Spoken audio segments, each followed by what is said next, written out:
Hi everyone, आप सब कैसे हैं। मुझे उम्मीद है कि आप सब बहुत अच्छे होंगे और मन लगा के पढ़ाई कर रहे होंगे। दोस्तों, इसके पहले हम क्या पढ़ रहे थे, सरस्वती पत्रिका पढ़ लिए थे, क्योंकि सरस्वती पत्रिका से ही कहानियों की शुरुआत होती है। और सरस्वती पत्रिका अगर पूछे किस युग की है तो सभी को पता होना चाहिए कि महावीर प्रसाद द्विवेदी की पत्रिका है।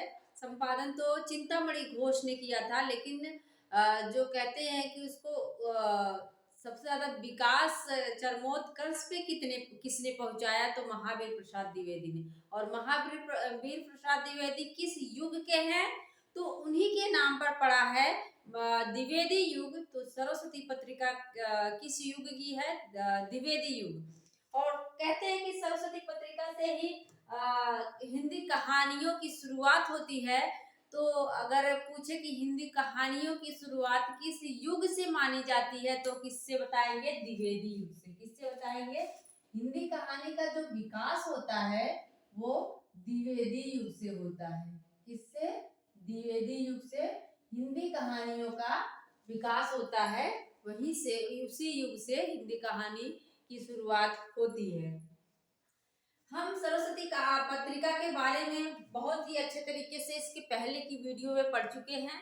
आज हम देखेंगे कि जो सरस्वती पत्रिका में प्रकाशित कहानियां थी, जो शुरुआत में कहानियां प्रकाशित हुई थी, उनको देखेंगे। और देखेंगे कि कौन कौन सी कहानियां स्टार्टिंग की हैं, शुरुआत की कौन सी कहानी है, और किसने इसको प्रथम कहानी माना होता है, कि प्रथम उपन्यास कौन है, प्रथम कहानी कौन है। लेकिन माना किसने है, उनके अनुसार पूछ लेता है, हमें बहुत दिक्कत होती है। उसी को हम क्या करेंगे, ट्रिक के माध्यम से लिंक करके याद कर लेंगे।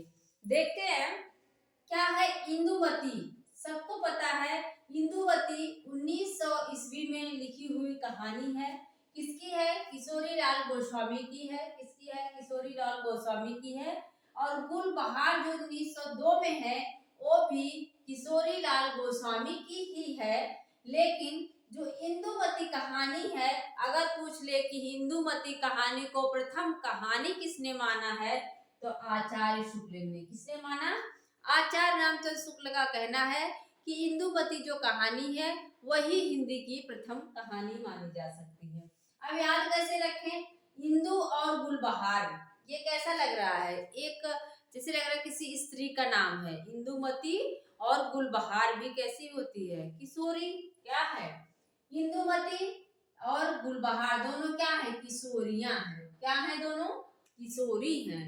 अगर पूछ ले कि इंदुमती और गुलबहार किसकी कहानी है, तो हमने बता दिया इंदुमती और गुलबहार किशोरी हैं, अभी लड़की हैं, किशोरावस्था में हैं, तो किशोरी लाल गोस्वामी की हो जाएगी। और इंदुमती को माना किसने है प्रथम कहानी, तो आचार्य रामचंद्र शुक्ल ने।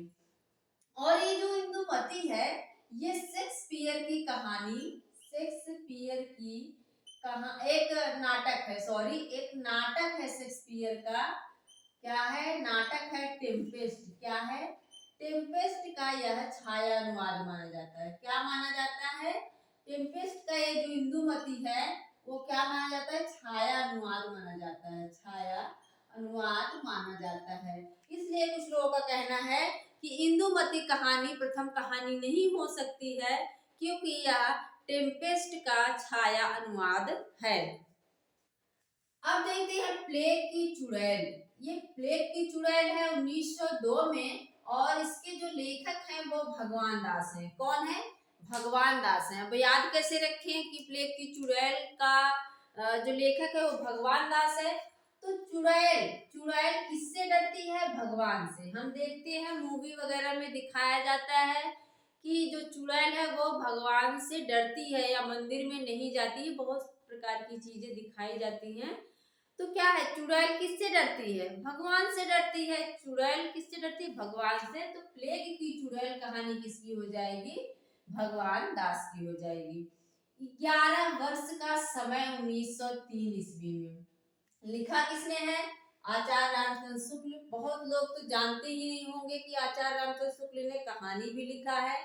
और इनका सब वही जानते हैं कि ये आलोचक हैं, और इन्होंने हिंदी साहित्य का इतिहास लिखा हुआ है, निबंध बहुत सारे लिखे हुए हैं। लेकिन इन्होंने एक कहानी भी लिखा 11 वर्ष का समय 1903 ईस्वी में। और इसको प्रथम कहानी मानते हैं लक्ष्मी नारायण लाल। कौन मानते हैं?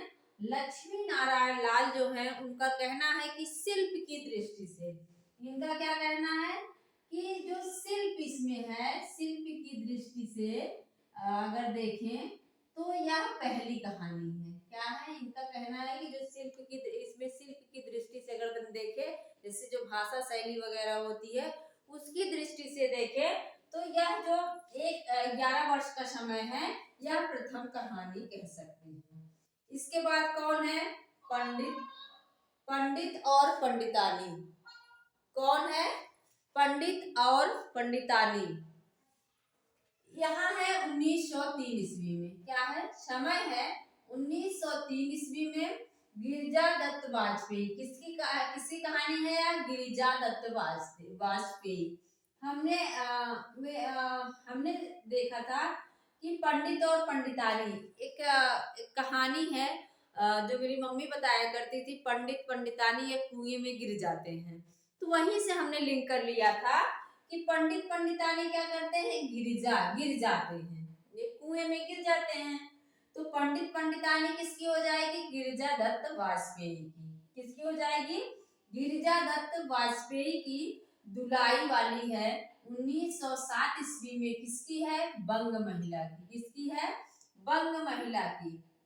दुलाई वाली बंग महिला। ला इसमें भी आया है, ला इसमें भी आ रहा है। तो दुलाई वाली बंग महिला जिसका नाम क्या है? राजेंद्र बाला घोष। इनका रियल जो नाम है कभी कभी पूछ लिया जाता है तो याद रख लीजिए आप लोग, राजेंद्र बाला घोष इनका रियल नाम है।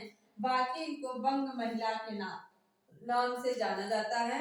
एक टोकरी भर मिट्टी हमने यहाँ नहीं लिखा था ऊपर। समय इसका क्या है? 1901 ईस्वी है। क्या है? 1901 ईस्वी है।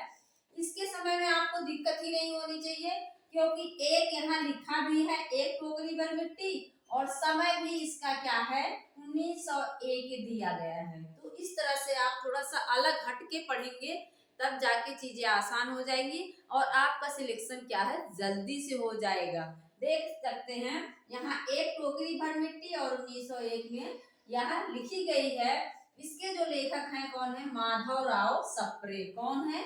माधवराव सप्रे। अब टोकरी भर मिट्टी, अब मिट्टी खाता कौन था? माधव। माधव किसे कहा जाता है? कृष्ण को कहा जाता है। तो माधव ही तो खाते थे ना मिट्टी, भर भर के मिट्टी कौन खाता था? माधव खाते थे। तो माधवराव सप्रे हो जाएंगे। और देवी जो यशोदा मैया थी वो क्या थी? देवी थी, समझ लो एक देवी थी जो उनको कहती हैं मुंह खुलवाती हैं और मुंह के अंदर ब्रह्मांड दिखाई देता है। तो यह माधव मिट्टी खाते थे। और क्या है जो मिट्टी देखने की बात करती हैं, देवी रहती हैं, यशोदा मैया देवी रहती हैं, वो क्या है? देखती हैं। लेकिन अगर पूछ ले ये टोकरी भर मिट्टी किस पत्रिका में प्रकाशित हुई थी, तो 1901 ईस्वी में एक पत्रिका थी छत्तीसगढ़ मित्र। क्या थी? छत्तीसगढ़ मित्र करके एक पत्रिका थी जिसमें एक टोकरी भर मिट्टी जो है वो प्रकाशित हुई थी 1901 ईस्वी में। और 11 वर्ष का समय हमने ट्रिक नहीं बताई तो याद कर लीजिए। आचार्य रामचंद्र शुक्ल है तो राम क्या है? 12 वर्ष के लिए वनवास गए होते हैं ना।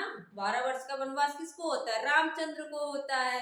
तो 11 वर्ष कर लो, उसी को क्या कर लो? 11 वर्ष रामचंद्र शुक्ल। ठीक है। इस तरह से आप, मुझे लगता है आप सभी को कहानियों के जो लेखक हैं और प्रस्तोता हैं वो याद हो गए होंगे। यहाँ पे क्या था? प्रस्तोता किसने प्रथम कहानी माना है। और कहानियों को ऐसे ही आराम से हम बेहतरीन तरीके से याद करते चलेंगे। मुझे कुछ लोगों ने बोला था कि मैम आप कहानियों पे बनाइए वीडियो, तो हमने सोचा क्यों ना हम कहानी पे ही बनाएं। तो ठीक है दोस्तों, प्लीज़ वीडियो को शेयर सब्सक्राइब लाइक ज़रूर करना। और हाँ, जो लोग मुझे सपोर्ट कर रहे हैं मुझे बहुत अच्छा लगता है। ऐसे ही अपना सपोर्ट बनाए रखिए, पढ़ते रहिए। मिलते हैं अगले वीडियो में। Thank you.